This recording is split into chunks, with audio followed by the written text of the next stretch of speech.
Это первое испытание для новоиспеченных бойцов. Тири Десав показывает снайперские способности. У Ивана Логинова из Выльгарта Сыктывдинского района 3 хороших попаданий из 5 выстрелов. Стрельба и военная подготовка не в новинку. Армейскому делу обучался в военно-патриотическом клубе, поэтому настроен решительно. Ну, конечно, конкуренция большая, и есть с кем конкурировать. Ну, стоит себя проверить, поучаствовать, и, может, даже выбраться в лидеры.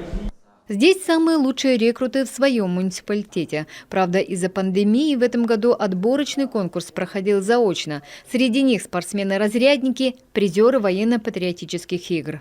Навыки у них есть, но если чего-то они не умеют, мы всегда их научим, мы всегда их покажем, потому что некоторым, может, даже не довелось подержать автомат, разобрать. Ну, есть и такие, ну, это редкость, это очень редкость, но есть.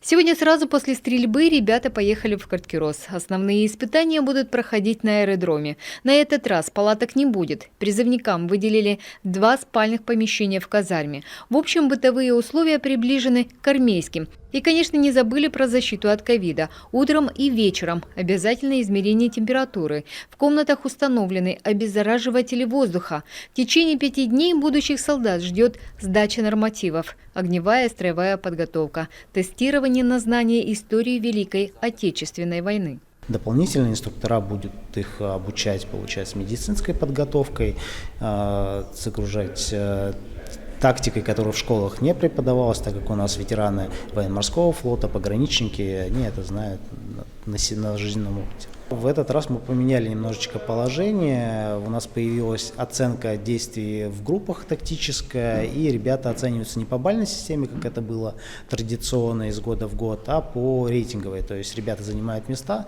этим самым мы разрыв между первым и последним местом уменьшили. Самому лучшему достанутся особые призы и почет. Впрочем, ждет награда и остальных участников. У всех конкурсантов есть возможность выбрать род войск, куда отправиться осенью на службу. Среди самых популярных – Северный флот и ВДВ. И, как практика показывает, половина ребят остаются по контракту, выбирая жизнь военного. Елена Кононова, Олег Жуковский, телеканал Юрган.